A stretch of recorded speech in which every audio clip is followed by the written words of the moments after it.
Bueno amigos, bienvenidos sean al podcast de ciencia. El día de hoy tenemos aquí a una invitada de Culiacán. Está siendo la que está estrenando este nuevo formato.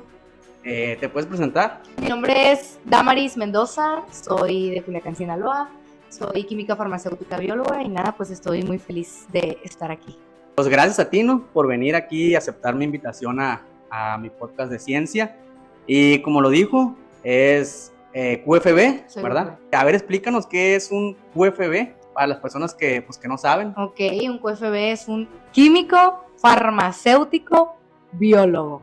O sea, nosotros en nuestra carrera tenemos estas tres áreas, o sea, todo lo que involucra ser un químico clínico, químico también en industrias, químico farmacéutico, pues quiere decir de las industrias farmacéuticas, generar medicamento, también estar en control de calidad, etcétera, etcétera. Y biólogo. También tenemos esa parte de biología, de trabajar con plantas, de trabajar con animales, etcétera, etcétera. Muy bien, estoy escuchando que también tiene, digamos, compartimos ahí cierta, pues vamos a decir, una partecita de lo que estudiamos, ¿no? Sí. Porque, pues, por ejemplo, pues yo soy biólogo, por lo tanto, pues yo sí estoy de lleno, digamos, en lo que es plantas y animales, y ustedes, digamos, que hacen una combinación, Sí, pues, de la química con la biología, ¿no? Es como, pues, sabemos que la ciencia, pues, tiene muchas ramas, ¿no? En la biología, pues, tiene muchísimas ramas, la química también, ¿no? Y de hecho, ahorita que estabas diciendo eso, me acordé que cuando yo estudiaba biología, pues, me daban química, o sea, me daban química orgánica, no recuerdo si me dieron química inorgánica, pero también recuerdo que me dieron la materia de bioquímica, que recuerdo que es, pues, cómo se sintetiza todo, ¿no? Las proteínas y todo ese tipo de cosas, el temido ciclo de Krebs. Y bueno, también estaba mirando ahí cuando estaba, digamos, leyendo un poco sobre ti, estaba mirando que estás haciendo una tesis, ¿no? Sí. ¿De qué es tu tesis? Si nos puedes decir, a ver. Ok. Mira, yo entré a la maestría en biotecnología y la biotecnología hace referencia a utilizar un organismo vivo para crear una nueva tecnología, por eso se llama pues, biotecnología. De hecho, por eso me llamó mucho la atención a mí, porque cuando yo entré a la carrera de química, muchos te dicen como que, química, sintetizar drogas, no siempre lo típico, por esta mentada serie de Breaking Bad, o sea, yo vengo por esa serie, no, o sea, también hay una parte de utilizar organismos vivos, en este caso yo en mi maestría trabajé con plantas, que yo trabajé con una planta que se llama Rubus palmeri, que es endémico del estado de Sinaloa, y a partir de esa planta yo fraccioné su contenido y me quedé con los compuestos polifenólicos.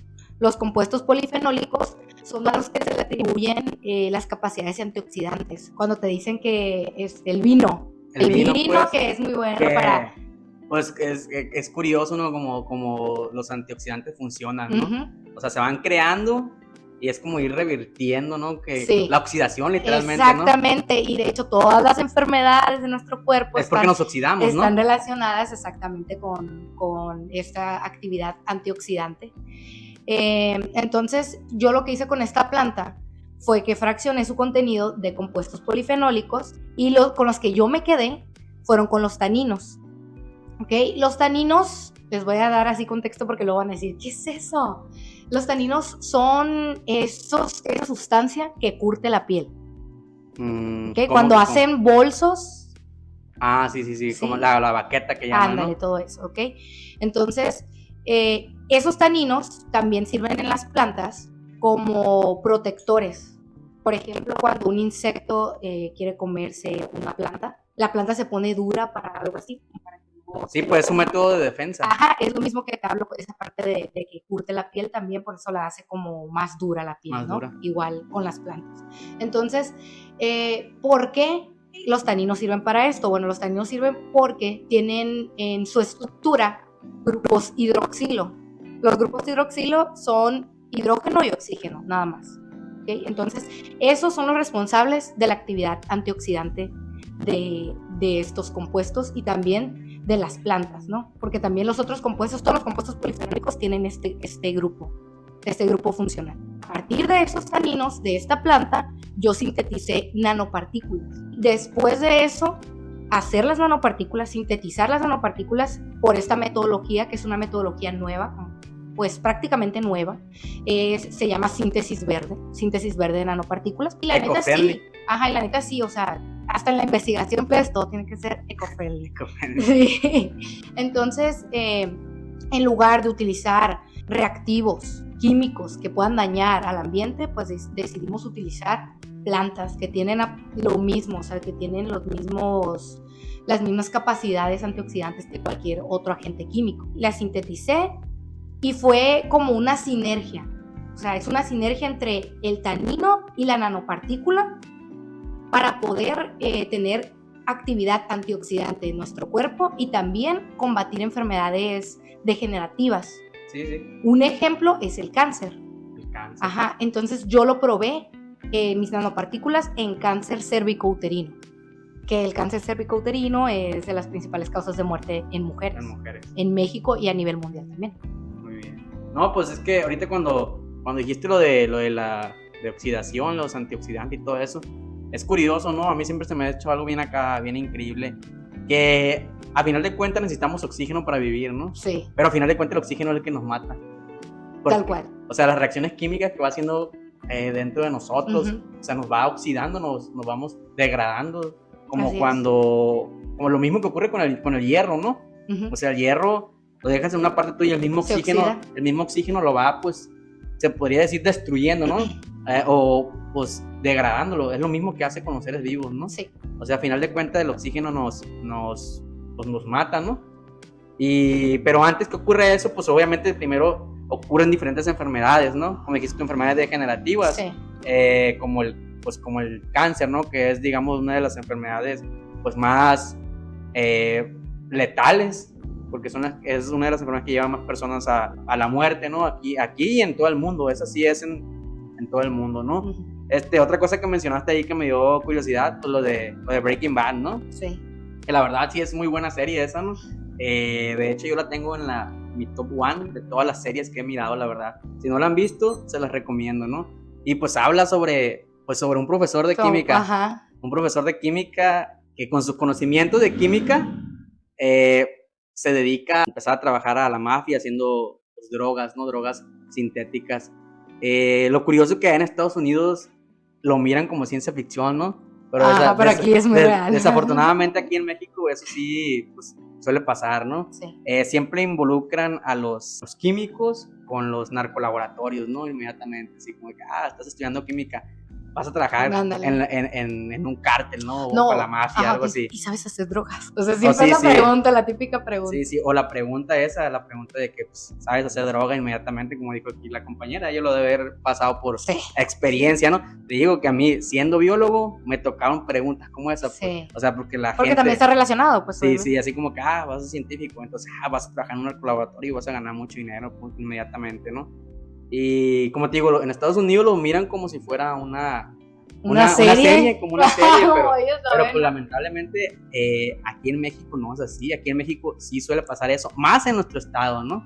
A cada rato plebes agarran así de que, una casa era narcolaboratorio, explotó una casa de no sé dónde allá que era narcolaboratorio.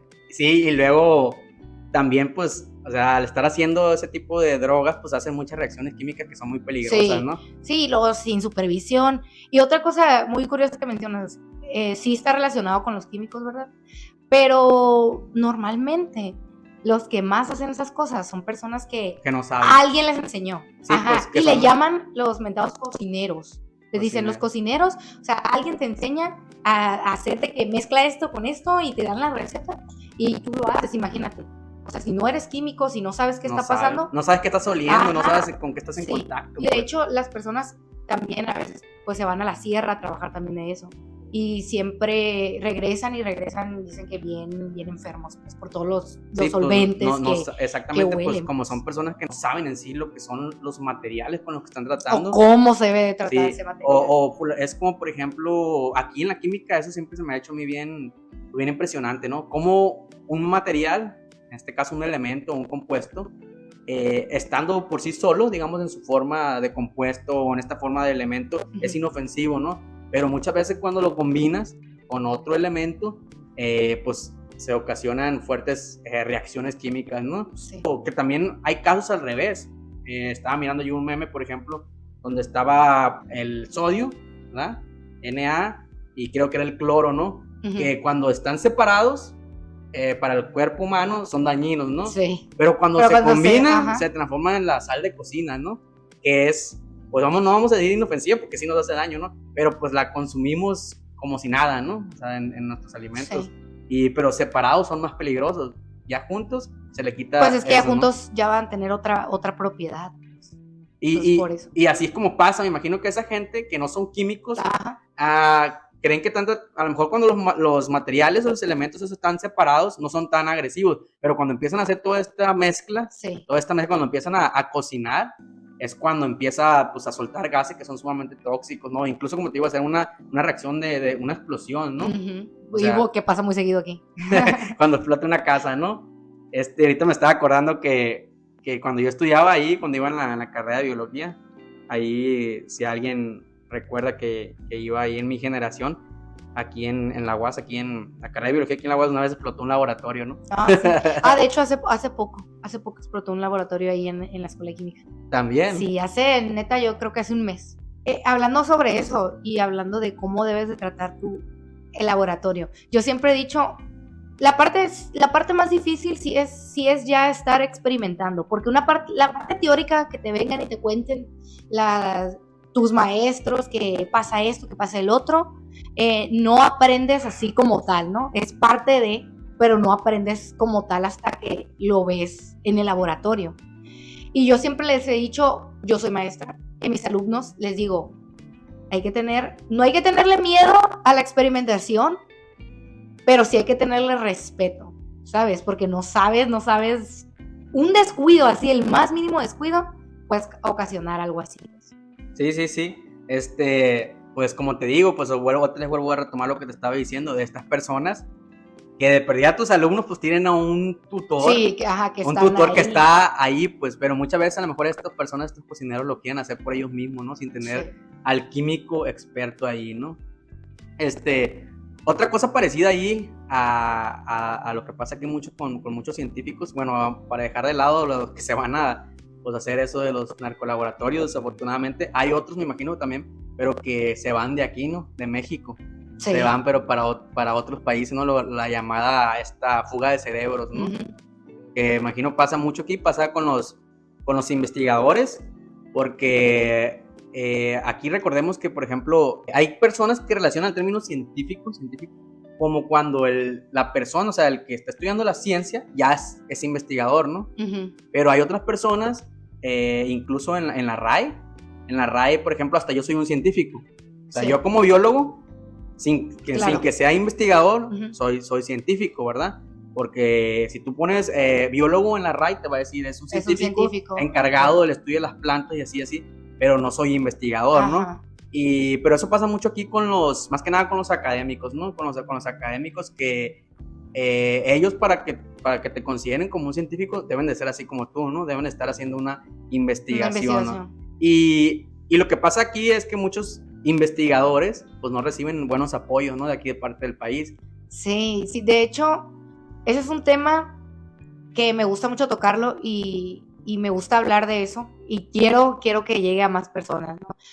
Cuando pensamos en un científico siempre pensamos en la NASA, cosas así, como que cosas de otro mundo. Hay que entender que en todos los lugares hay científicos, así como lo dijiste tú, o sea, tú sigues estudiando plantas, sigues trabajando con... Sí, pues uno está aprendiendo diario. Exactamente, entonces, para mí eso también es ser un científico, ¿no? Y hablando aquí en Sinaloa, y en mi experiencia en la ciencia y en la investigación, porque sí, aquí en México se les llama investigadores, así que se llama investigadores, a los que realizan, pues, son maestros, son investigadores, también ayudan en las tesis con las personas que estén haciendo doctorado y todo eso, y en efecto, no hay mucho apoyo, pero el poco que hay es bueno, ¿sabes? Y uno de ellos es CONACYT, que es el que ayuda por ejemplo, a mí me ayudó dándome beca para seguir estudiando. Y CONACYT también le da a los posgrados que son de calidad, así se le llama, les da dinero cuando los investigadores meten proyectos. Entonces meten proyectos y les generan, Sí, por dinero. eso dicen que hay mucho investigador aquí que se la vive pues investigando, Sí, ¿no? sí. Porque aprovecha las becas que dan instituciones así como dices tú mismo CONACYT, ¿no? Imagino que también hay de haber empresas privadas, ¿no? Instituciones privadas, también debe. como farmacéuticas, cosas así, ¿no? En las Claro cuales que tienen esa que parte tienen de su parte de investigación. investigación, ¿no? Al igual que muchas universidades, ¿no? Sí. Universidades, pues ya una universidad de prestigio, o sea, me imagino que a los que tienen investigando, a su gente que tiene investigando, pues le ha de pagar bien, ¿no? Le da unas buenas regalías con tal de que siga su investigación.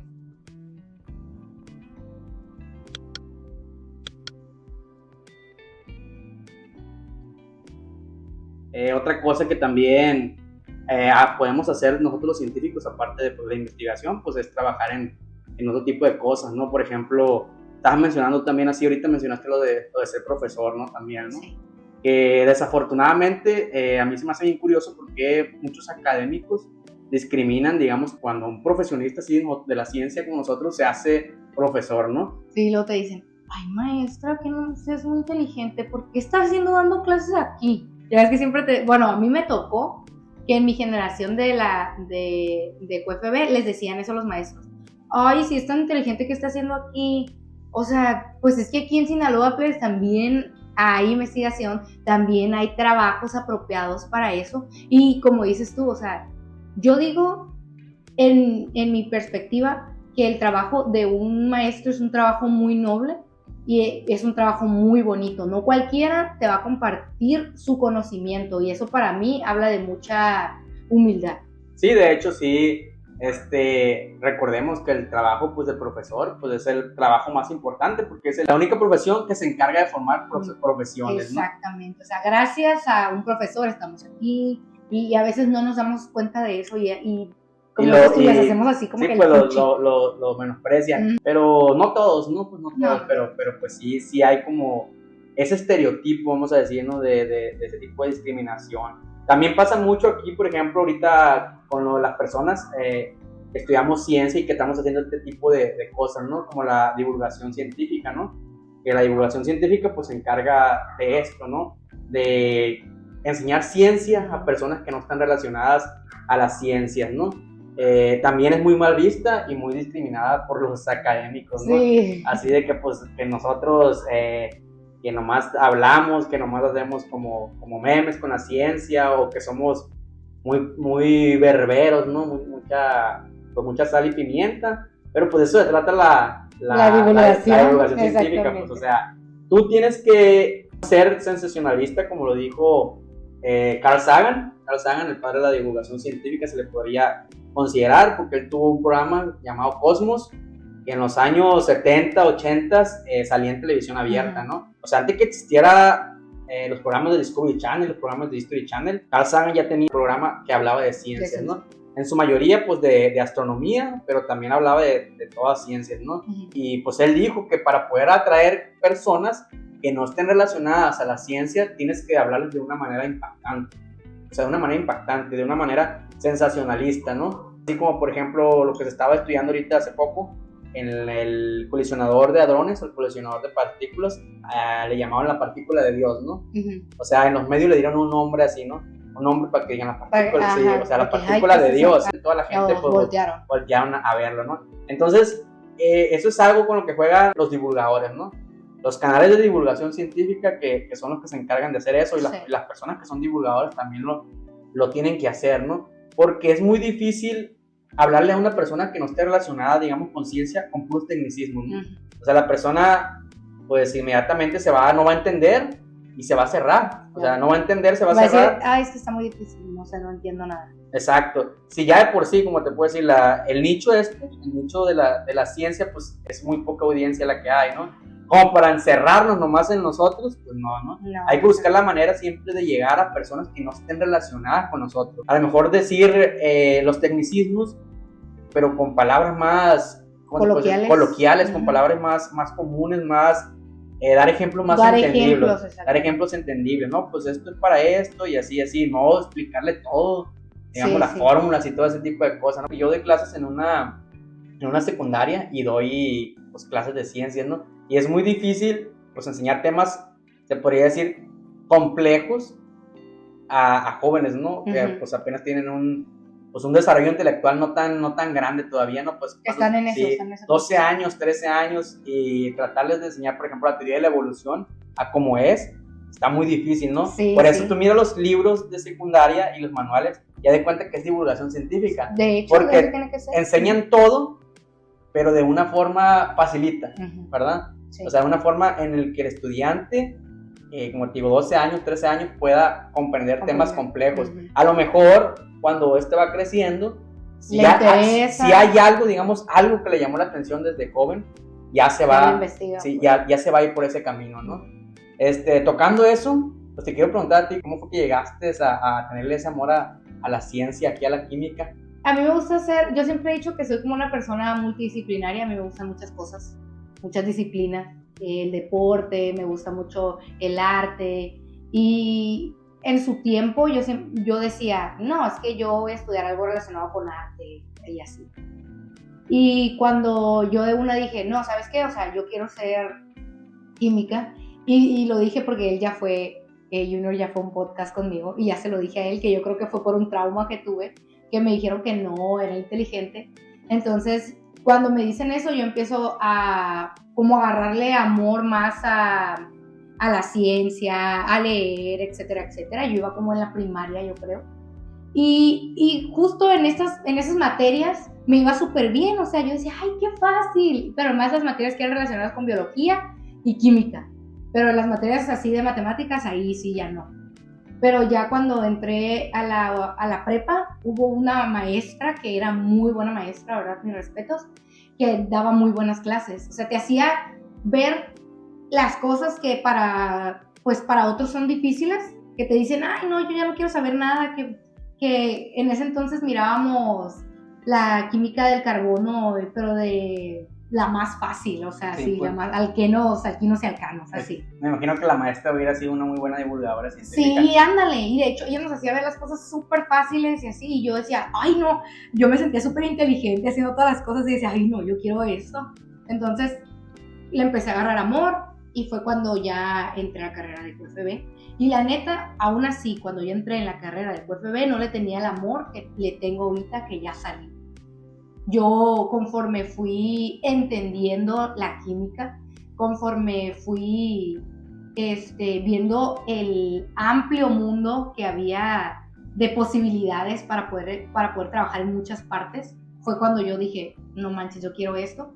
Y me gusta mucho compartir mi entusiasmo por ello, porque a lo mejor hay personas que están así con ese chip de que, ay, a lo mejor lo quiero estudiar, pero luego se sienten como de que, no, es que se ocupa tener mucho cerebro para eso, o sea, ay, no, nomás así volvemos a lo mismo, nomás allá los que están estudiando allá en la NASA y todas esas cosas, sí, pueden. Cosas científicas, ¿no? O ¿sabes qué? O los que ganan primer lugar en química, ya ves que hacen concursos de química en las prepas, sí, ay, sí. Apenas se puede estudiar algo así. No, o sea, vuelvo a lo mismo, hashtag la ciencia es para todos. Fíjate cómo fue causa una maestra, ¿no? Entonces podría decir como te gustó como ella lo enseñaba y pues también tú notaste cómo es que tenías facilidad por esto, ¿no? Por las ciencias.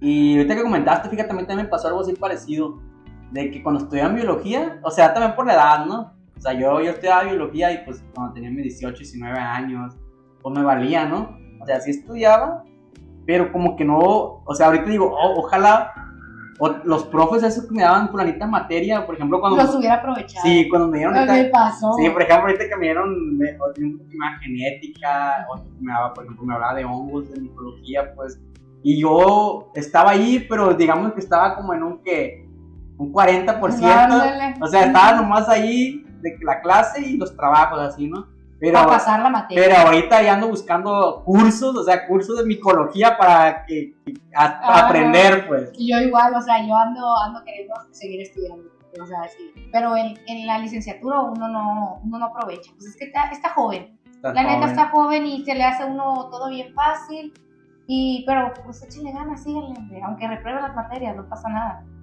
Pero No, sí. de hecho sí, de hecho también, pues tampoco estamos diciendo que si vas a ir a la carrera no vas a disfrutar, ¿no? Sino que vas a No. estar ahí de matadito, no, no. Pero sí, a lo mejor ustedes que están estudiando o alguien que ya estudió, le pasó igual que a nosotros, ¿no? Sí. Que íbamos en la carrera y sí estábamos ahí porque queríamos estudiar eso, ¿no? Pero no es como si fueras ahorita de adulto, Ándale. ¿verdad? Sí, sí. Yo sé que tú y yo pensamos igual en cuanto, por ejemplo, que si fuéramos ahorita otra vez a repetir la carrera como Me todas hubiera las materias, sacado puros 10. sí, me hubiera sacado puros 10, le hubiera puesto atención al maestro, o sea, y un machín y todo, ¿no? Hubiera prestado, si algo no entendía, inmediatamente a Lo hubiera preguntar. preguntado. Porque eso pasa mucho. A mí sí me da vergüenza, ¿sabes? Yo era una persona, yo en clase soy una persona bien introvertida. O sea, no parece que soy yo. A veces hasta dicen, ¿qué, Damaris? Tú no hablas para nada. Neta, no hablaba para nada. Me daba mucha vergüenza preguntarle al maestro porque iban a pensar que era burra. Es que eso siempre estaba en mi mente. Pero no, ahorita como dice Junior, yo la neta ahorita hubiera aprovechado al máximo. Y de hecho, yo no salí. Cuando me preguntan mis alumnos, ay maestro, usted debe ser bien inteligente, como cuando sacó una carrera, yo les digo, 8. Y ellos, ¿qué? Ay maestra, no le creo, sí. Y fíjense, subí, porque en la maestría me saqué 9.5.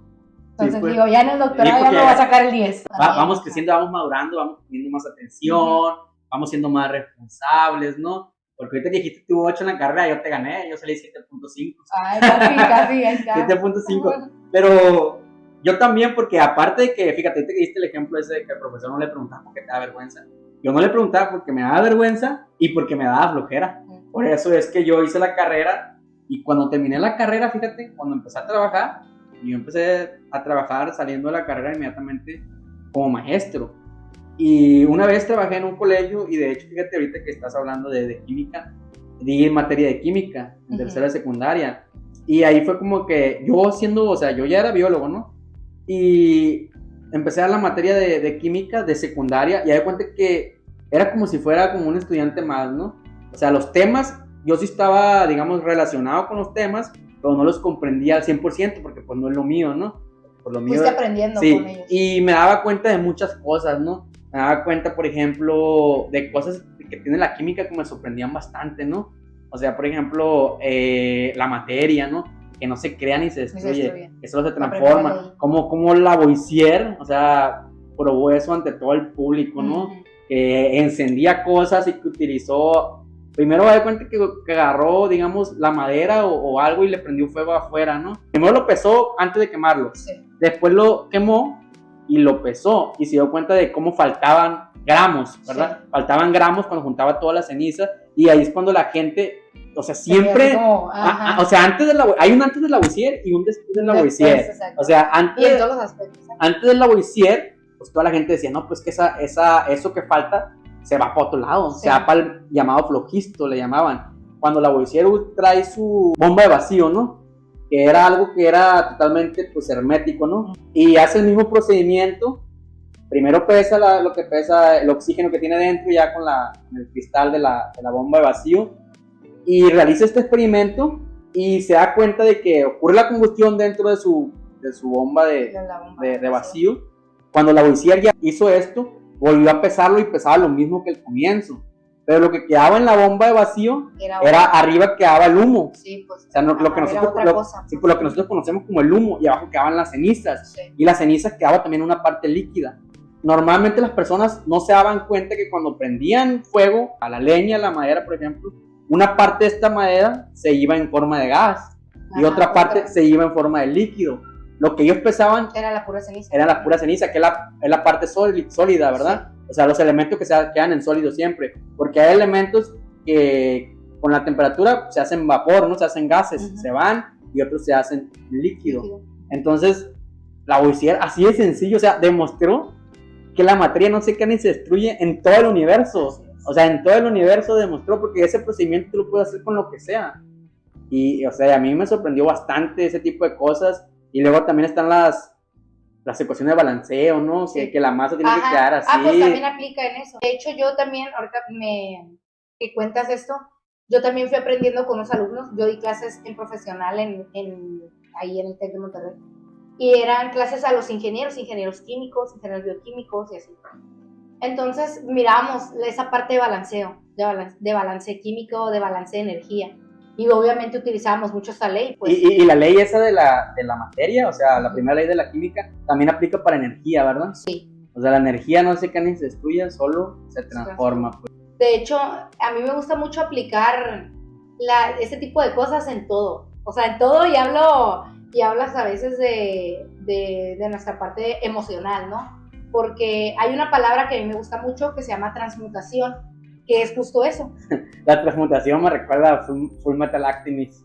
Pues es una, ¿cómo se llama la transmutación? Es una... El alquimista de acero. Ajá. Es una reacción química, que así se llama, transmutación, que es, pues, tal cual, cambiar lo que tienes pero por ¿sí otra existe cosa. la transmutación? Sí, así se llama. ¿Sí es real?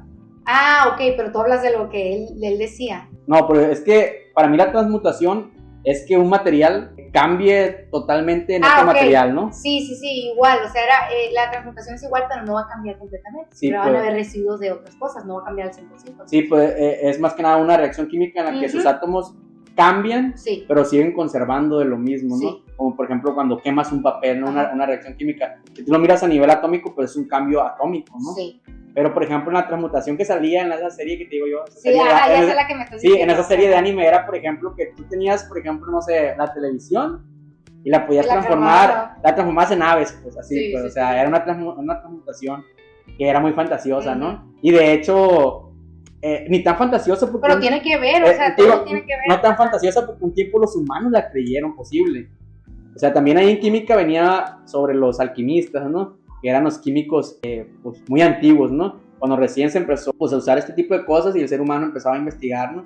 Se puede decir que los alquimistas son como unos tipos hechiceros, ¿no? Ajá, oye, también me gusta decir eso de que la brujería antes estaba relacionado con la química. Y sí, o sea, pues es que ¿qué hacían?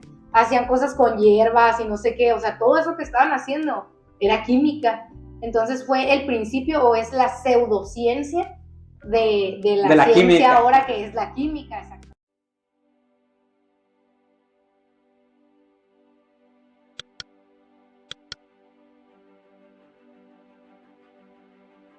La alquimia es como una química antigua, ajá, pues. La química antigua. Como una química antigua, pues, en la cual muchas cosas ahorita sabemos que se descartaron, ¿no? Por eso es que quedó como pseudociencia, ¿no? Pero ya nos quedamos con la química pura, pues con lo que se supone que todo es verdad, ¿no?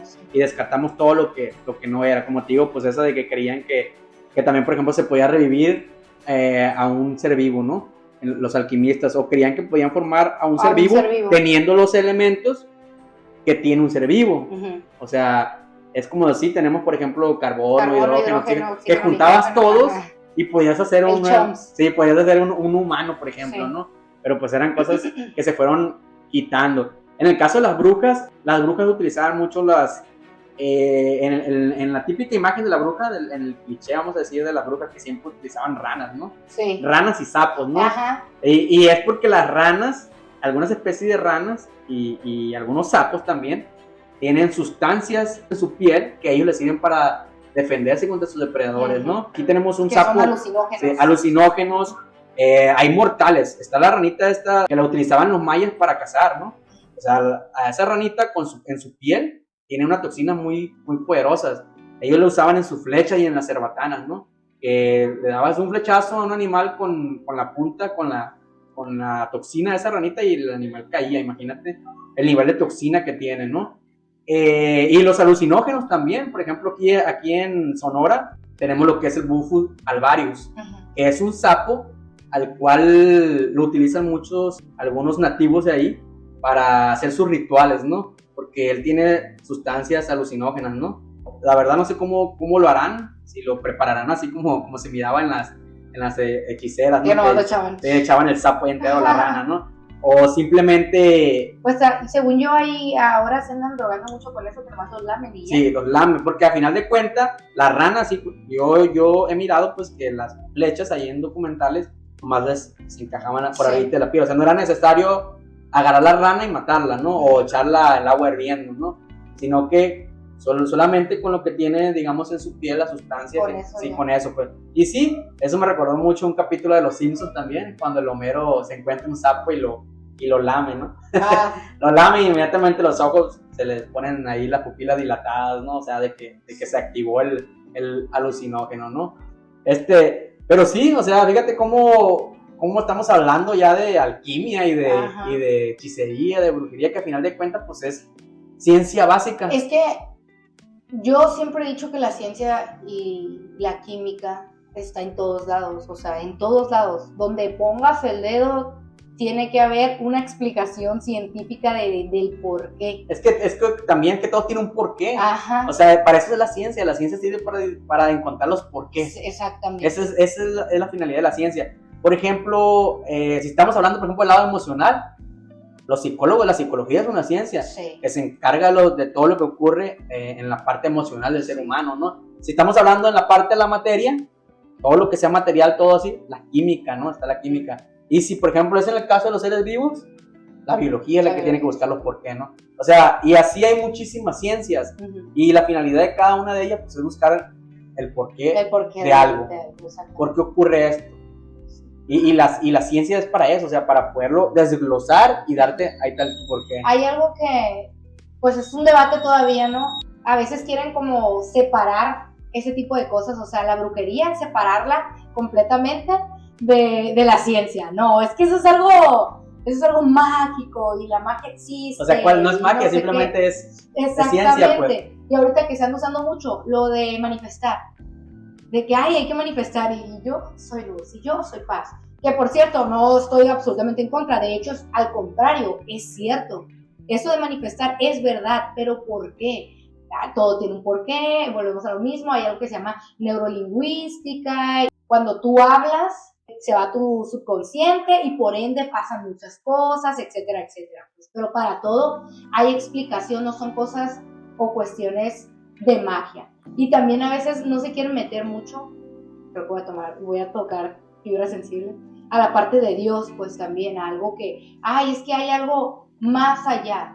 Bueno, yo creo en Dios, siempre que voy a hablar de esto, siempre digo lo mismo, ¿no? Yo creo en Dios, pero sé que mi Dios, el Dios que yo conozco, no está separado absolutamente nada de la ciencia, ¿me explico? Sino, para mí es como el medio que puso Él para nosotros entender todas las cosas que hay en el universo y poder crear muchas cosas, etcétera, etcétera. Sí, es que, por ejemplo, la definición de Dios simplemente es como el creador, ¿no? O sea, es lo que significa. Dios es como el creador, pero pues puede haber un creador, puede haber muchos creadores. O sea, ya nos estamos metiendo más a temas de que la ciencia, por ejemplo, como la física, o sea, la física que se encarga de estudiar todo ese tipo de cosas, ¿no? Estudiar cosas más todavía avanzadas, por ejemplo, la gravedad. ¿De dónde surge la gravedad? Sabemos que es una fuerza, pero ¿de dónde surge, no? La luz, por ejemplo, ¿no? Nosotros tenemos receptores de luz, pero en sí también es de dónde se origina la luz, ¿no?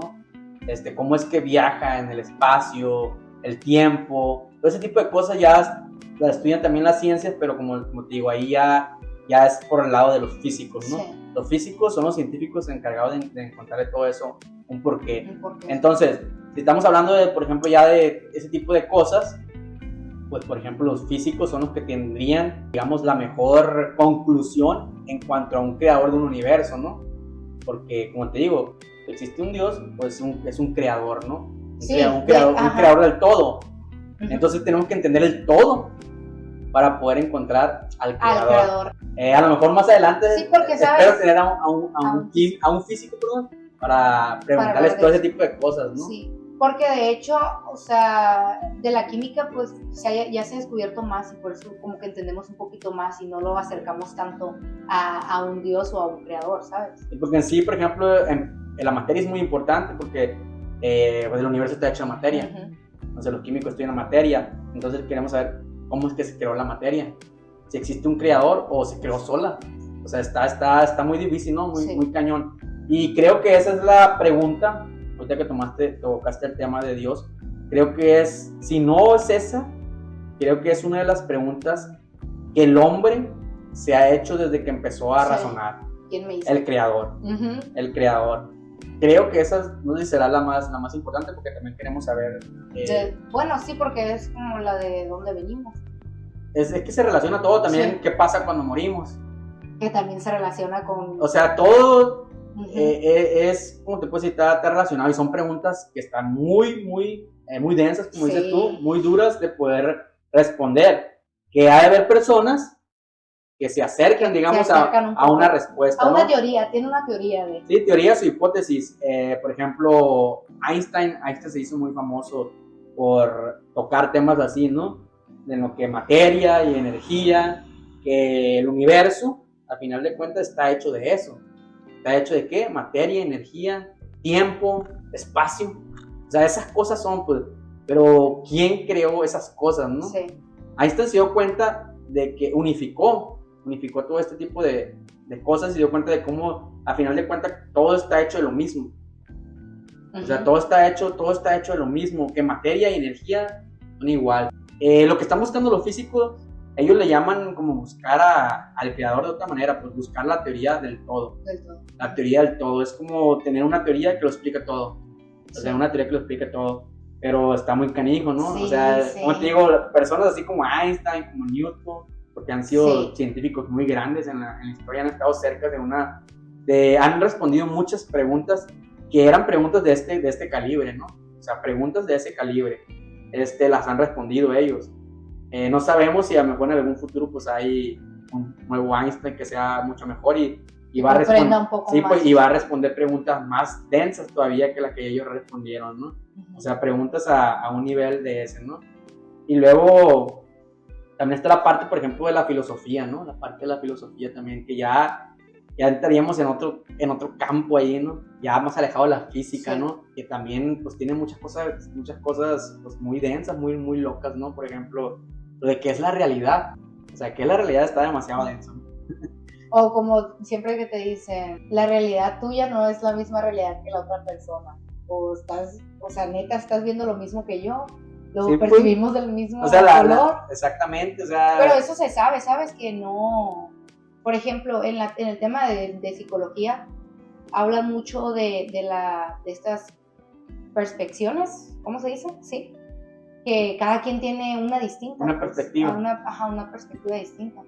Y eso pasará también con otras cosas, con nuestra realidad. Pues es que como te puedo decir, como dice el dicho, cada cabeza es un mundo, ¿no? Ajá. Cada cabeza es un mundo y literalmente cada cabeza es un mundo. O sea, hace poco, no tiene mucho, digamos, que la enfermedad, por ejemplo, la enfermedad de los daltónicos no estaba investigada, no estaba estudiada. Y creían que los daltónicos... Que tan mal el cerebro. Sí, o sea, que eran personas que eran muy tontas porque no se aprendían los colores, por ejemplo, ¿no?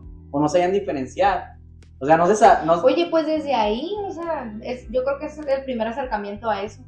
¿A eso de la realidad, pues, de que ellos, los daltónicos, no perciben el... Sí, la realidad de un daltónico no es la misma realidad que la de nosotros. Es totalmente diferente, o sea, de hecho, mi papá es daltónico. Sí. Y siempre está peleando con mi mamá, siempre está peleando, es que yo lo miro azul y que no sé qué, y todos así. Y lo curioso es que todos tenemos un grado, ¿no? Sí. Acuérdense cuando salió, por ejemplo, el vestido, ¿no? La imagen del vestido, ¿de qué color lo mira? ¿Dorado con azul o blanco con azul? ¿O cuando blanco con dorado? ¿Blanco con dorado o azul con dorado? Con blanco. Con dorado. No me acuerdo, pero pues yo me recuerdo muy bien que yo lo miraba azul con dorado. Yo lo miraba dorado, nunca lo vi del otro color. ¿Nunca miraste? No, pues sí, y luego también estaban unos tenis, ¿no? También unos tenis, como que ahí nos podemos dar cuenta de cómo cada quien... Que eso es real. Sí, pues cada quien mira diferente, o sea, no miramos igual. No sentimos, no miramos igual. No miramos igual, o sea, todo es diferente, pues por eso es que cada quien está o vive en su realidad. Algo muy drástico es con el ejemplo ese del daltonismo, ¿no? Que ellos ya sí están muy alejados, ¿no? Nosotros podemos confundirnos en cosas como esas, podemos interpretarlo de nuestra propia manera y que tu amigo lo interpreta de otra manera, pero el daltonismo, como es muy extremo, por ejemplo, yo tenía un amigo en biología, ahí si estás mirando esto, Josué, saludos.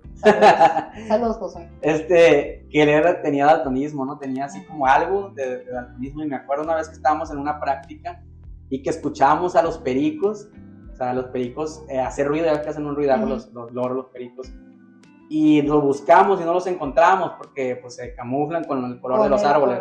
Y él los encontró. Ay, no manches. Él los encontró y nos dijo, ahí están, dice. Y nosotros, ¿dónde? Allá, dice, por aquel lado. Es que no se mira porque son anaranjados igual que los árboles, dije. Y todos. No, hombre, todos así como en serio, ¿no? hay muchas otras cosas, ¿sabes? Como, pues no nos vamos tan lejos, las personas que tienen algún problema patológico, pero hablando ya psiquiátrico, ¿sabes? O sea, que hay por ejemplo, la que, persona que tiene esquizofrenia, ¿no? sí, ajá, o sea, ven completamente la vida distinta. No, ese también hay trastorno en el comportamiento que son los autistas. O sea, los autistas también, autista. ¿no? Ven todo diferente, escuchan diferente. ¿En serio? Sí, ya hay estudios que hablan respecto a eso, ven todo diferente a nosotros. O sea, su realidad no es nuestra realidad. No, pues. nada que ver. Y fíjate cómo es un problema biológico, ¿no? O sea, viene Sí. simplemente en el cerebro, ¿no? Por eso dicen que a final de cuentas, pues como que nosotros somos nomás una bola con ojos y con muchos nervios, ¿no? Sí. O sea, el cerebro lo es como que tu máquina, ¿no? O sea, por Sí. ejemplo, yo puedo mover la mano porque lo pensé, ¿no? Yo creo que eso es algo también de la ciencia que todavía no lo han descubierto así como tal, porque, o sea, ¿cómo es que mi cerebro genera esa sustancia? Nomás porque lo estaba mirando, fíjate, lo estaba mirando, no me acuerdo, era algo así muy fantasioso en lo que estaba mirando eso, pero decía que éramos como tipo, como que esto era una nave, como si fuera una nave esto. Todo es el cuerpo es una nave. Y nomás somos los ojos y el cerebro y como que se mete y ya funciona, pues así de ciencia ficción, ¿no? Pero lo curioso que es realidad, ¿no? Así es. De hecho, pues las personas que son médicas, ellos, imagino que algunas escuelas tienen todo lo que es el sistema nervioso, ¿no? Porque al final de cuentas el sistema nervioso, como te digo, es el que manda todo, el que rige todo, pues, o sea, pensamientos, movimientos, sensaciones, eso es todo, pues, o sea, está en tu cerebro, es todo, ¿no? Por eso es que las personas cuando se golpean, digamos, tienen una falla en su cerebro y quedan en estado vegetal, pues en sí ya no es la persona. O sea, ya nomás queda como ya nomás que es una máquina que está bombeando sangre a todo. Sí, y eso porque le están bombeando muchas veces, porque si no fuera por los aparatos, pues la persona pues ya no está, pues, ¿verdad? O sea, en fin, pues lo que somos es el cerebro nomás. Eso es lo que nos hace especiales, como dicen. Eso es lo que nos hace especiales, que pensamos, que somos pensadores. Y, oye, pero hablando de eso, hay un animal, y es que yo quiero saber, porque no sé mucho, el delfín, que dicen que es muy inteligente y que es hasta más inteligente que nosotros. Más inteligente que nosotros, la verdad, no creo. ¿Quién dijo que era más inteligente? ¿Hay estudios o qué? Sí, pues he visto, casi siempre te lo ponen así en las películas, de que, no, pues, es súper inteligente, sí, y sí. que hasta se estaba viendo si era más inteligente que nosotros o no, porque creo que tiene muchas cualidades que nosotros también tenemos, que otro animal no tiene, por ejemplo. Pues es que todo en la vida es una escala evolutiva, ¿no? Y hay seres que están más evolucionados para ciertas cosas y otros evolucionados para otras cosas. Nosotros, el Homo sapiens, el ser humano, nuestra evolución que tenemos, digamos, más grande, o sea, para el lado que estamos es para el lado del razonamiento, ¿no? Para el lado del pensamiento, que tenemos mayor capacidad de raciocinio, ¿no? Podemos recordar más cosas, por lo tanto podemos realizar más acciones, podemos inventar más cosas, ¿verdad? Que tenemos mayor capacidad de memoria, ¿no? Ajá. Los animales, pues tienen, hasta ahorita, yo que sepa, el ser humano es el animal más inteligente, sí, ¿no? Ya obviamente hay animales que están a mucha diferencia de inteligencia del humano, ¿no? Sí, y hay otro que sí se están muy alejados todos, ¿no? Por ejemplo, el chimpancé, que es uno de nuestros parientes más cercanos, se podría decir que es un animal que es bastante inteligente, ¿no? De hecho, es capaz de crear herramientas ya, ¿no? Una herramienta que utiliza, por ejemplo, cuando come hormigas, él troza una varita y la pone en el hormiguero y espera que se llene de hormigas y se las come. O sea, eso es súper inteligencia para un animal, ¿no? Está utilizando un material externo a lo que es su cuerpo, porque hay animales que nomás utilizan lo que es su cuerpo, ¿no? Pero como te digo, ahí estamos hablando del caso de la evolución hacia ¿cómo te puedes decir? Hacia la capacidad de razonamiento, ¿no? Todo eso, pues sabemos que está el ser humano, están los, como te digo, chimpancés, tenemos a los delfines, tenemos incluso también los perros, o sea, los animales que tienen muchos años con nosotros, estando muy cerca a nosotros, quieras o no, a los miles de millones de años, pues van a ir aprendiendo, ¿no? Se van, pues, es parte de la domesticación, ¿no? La domesticación es algo como, ¿cómo te puedo decir? Como forzar al animal que deje sus hábitos salvajes, ¿no? Y con el paso del tiempo, pues... Sí lo puedes hacer. Sí lo haces.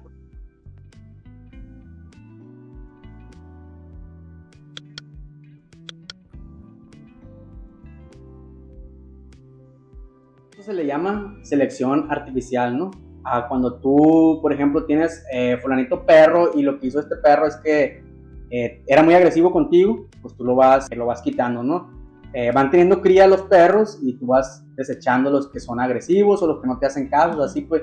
Y con miles de años, pues ya tienes una línea o una raza de perros pues más domésticos, te hacen más caso, más inteligentes, dependiendo a lo que quieras utilizarlo, ¿no? Entonces así pasa con todos los animales, ¿no? Por eso es que muchos animales, el ser humano los obliga, digamos, a humanizar, se parece como a humanizarse, ¿no? Sí. Hacerlos como él, y los animales, por la culpa de esta selección artificial, es como de que lo vas haciendo, ¿no? Por eso tenemos a los perritos ahí, ¿no?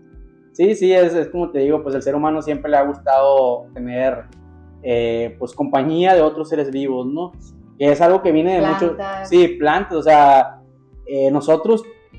a pesar de que vivimos así en este tipo de sociedades, ahora ciudades, metrópolis como las que vivimos, seguimos compartiendo o muy dentro de nosotros esa pues sensación, ese anhelo de estar como estábamos antes, ¿no? Antes. Por eso es que cuando una persona viaja, o por ejemplo cuando viajamos nosotros, esa sensación que sientes, ¿no? De aventurero, te sientes con adrenalina, o sea, la dopamina y todo eso, porque el ser humano no era sedentario, el ser humano era nómada, se movía para buscar alimentos, para buscar a lo mejor reproducción. Por eso es cuando viajamos o cuando vamos a la aventura, simplemente con que vayas a un cerro, ahorita que la gente acostumbra mucho a subir los cerros los fines de semana, ¿no? Porque me rompió el corazón, para cerrar ciclos. Exactamente, porque te sientes bien, o sea, cuando haces este tipo de actividades, te sientes bien porque lo traemos igual. La gente que tiene plantas en su casa, ¿no? Aunque tengas una casa pequeñita, un departamento que no tenga dónde poner una planta, ahí tienes tu maceta, ¿no? O sea, tu maceta. Porque quieres ese acercamiento, o sea, lo tienes todavía, ¿cómo te puedo decir? Incrustado. Todavía está ahí ese gen. Por lo tanto, obviamente, tener animales, pues, nos gusta también, ¿no? Aunque hay personas que no les gustan, ¿no? Pero, pues, a la mayoría sí nos gusta, ¿no? Sí. De hecho, hablando de eso, yo voy a yoga en el Botánico. Y fui a yoga ayer en un lugar así cerrado, pues donde daban así clases de pilates y cosas de esas. Y yo, no güey, o sea, no es la misma que estar en el Botánico a las 7 de la mañana, que está saliendo el sol y que ves todas las plantas y que escuchas todo, ¿sabes? O sea, esa parte de uno que tiene con la naturaleza, como que esa relación te hace sentir muy bien, o sea, te hace sentir pleno, generas esas dopaminas. Y no es la misma como esto, hacerlo dentro de tu casa, hacerlo en el jardín botánico, ¿verdad? Donde hay plantas, animales, el canto de las aves, el olor, o sea, totalmente diferente, ¿verdad? Siempre cuando vayan a venir aquí invitados, siempre les voy a pedir que me digan una frase, alguna frase, a ver, vele pensando, hay alguna frase que... Es que me estoy riendo porque ahorita le estaba diciendo, tú vas a decir una de la Jenny Rivera. A ver, una frase que te guste mucho, que te inspire. Pues hay un proverbio, o sea, bueno, está en el libro de Proverbios, es un versículo, sí puede ser un versículo, ¿sí? Ok, es un versículo que está en Proverbios, que se llama Los motivos del proverbio. De los proverbios, que habla de la sabiduría, ¿ok? Esto está específicamente en Proverbios 2, del 10 al 11, que dice, no sé si lo voy a decir exactamente igual, a ver cómo sea, pero vamos a ver si puedo, ¿ok? Voy a utilizar mi memoria, que dice, cuando la sabiduría entrare a tu corazón y la ciencia fuere grata a tu alma, la discreción te guardará y te preservará la inteligencia. Ahí termina el versículo en el 11, por eso es del 2, capítulo 2, del 10 al 11. Y ahora, habla de la sabiduría. Sí. ¿Y por qué me gusta mucho esa? Porque cuando yo leía ese libro de Proverbios, habla todo eso acerca de la sabiduría y creo que va dirigida, no creo, va dirigida a los jóvenes, de hecho, porque habla mucho de cómo te debes de comportar en tu juventud. Y habla de eso, habla de que la ciencia, que es muy importante. Para mí, yo lo interpreto de esa manera y por eso me sirvió muchísimo a mí ese versículo, que lo interpreté de esa manera, que el conocimiento te lleva a muchos lados, ¿sabes? El conocimiento te da felicidad y por eso me gustó mucho. Y el conocimiento también te da sabiduría, que pues la sabiduría yo creo que es lo más importante, aparte de la inteligencia. Esa frase te ha servido mucho a ti. Sí, porque muchas veces las personas, bueno, yo era como de que, ay, no, a mí no me interesa saber de eso. Ay, no, yo no quiero saber de nada. Pero en realidad, muchachos, el conocimiento es muy importante, o sea, saber un poco de todo es importante, o sea, para no vivir en esta sociedad como ignorante, ¿sabes? Como el modo avión. Ándale, exacto, no, sí, en modo avión, porque créanme. O sea, hacer nomás lo que tengan que hacer, Exacto. levantarme, ir a trabajar. Sí, y a mí no solamente me sirvió el conocimiento de la química y aprender de todo eso para nada más la investigación y todo eso y dar clases, a mí me sirvió en mi vida, ¿sabes? O sea, me sirvió en mi día a día. Me sirvió para darme cuenta de muchas cosas de mi comportamiento, en mi mente, etcétera, etcétera. Y algo que le voy a compartir, que tú ya sabías, ¿no? Ya te había dicho. Yo sufría depresión. Entonces yo creo que literalmente yo puse a prueba así todo y más ese tipo de cosas de la ciencia, como lo que te estaba diciendo ahorita, lo que estamos hablando de transmutación, la ponía también en práctica. Cuando hablaba con mi psicóloga es una psicóloga que sí cree en esas cosas, porque hay distintos tipos de psicólogos, hay personas que no creen en eso. Y hablábamos mucho de eso, pues, de transformar todo lo malo en bueno, y ahí fue cuando yo empezaba a meter esta ley de que la materia no se crea ni se destruye, solo se transforma, entonces somos seres nuevos por todas las cosas que nos pasan, y así fue como yo integré, o sea, todo mi conocimiento, lo integré a manera multidisciplinaria, como que en todos los aspectos de mi vida. Muy bien. ¿Algo más que quieras agregar antes de terminar, de cerrar? Pues que es muy importante, plebes, la divulgación científica, y se me hace que es un trabajo muy importante el que estás haciendo. Me gusta mucho tu contenido y te agradezco que me hayas dado este espacio para estar aquí. Sí. Y pues nada, plebes, diciéndole a los demás, o sea, a los chamacos, que si les interesa la ciencia, que hay un lugar para ustedes en la ciencia. Hay personas, y se pueden ver reflejados en nosotros, estamos nosotros que pues vivimos de esto, ¿no? Entonces... Para que vean que Sinaloa no todo es hablar de violencia. Sí, ¿no? Exactamente, no todo es hablar de violencia, de chismes, de buchonadas y todas esas cosas. No, también hay ciencia en Sinaloa y se hace ciencia en Sinaloa. Eso sería todo de mi parte. Muy bien, pues con eso terminamos, amigos. Aquí te agradezco por haber venido hasta acá y haber pues, participado en este nuevo formato que se va a ir viniendo poco a poco. Espero tener más invitados, así como ella, investigadores, científicos, divulgadores, que estén relacionados, digamos, al conocimiento en sí, ¿no? El podcast se llama el podcast de ciencia, pero pues también vamos a incluir personas que pues, tengan conocimientos de algo que sirva para la sociedad, sí. ¿No? Y bueno, aquí terminamos con el primer episodio, amigos. No olviden suscribirse y activar la campanita y estén pendientes para el próximo episodio. Nos vemos hasta la próxima. Bye.